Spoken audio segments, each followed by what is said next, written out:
So you can always pay your taxes on time using our online banking application. You can also make use of the LBP link-based portal application.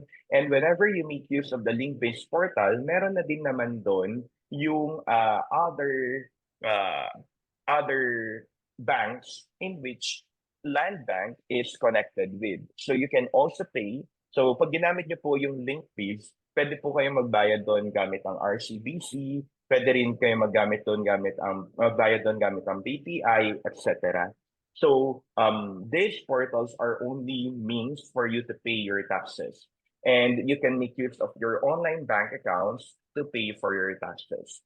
So again, online po ang filing, online din ang payment. Pero kung gusto po ninyo, pwede ninyo yung pumunta sa bangko at doon po kayo magbayad. But generally, you can now pay. Actually, ang requirement na po ngayon, you need to pay online. You can only pay to the bank if ever it is offline.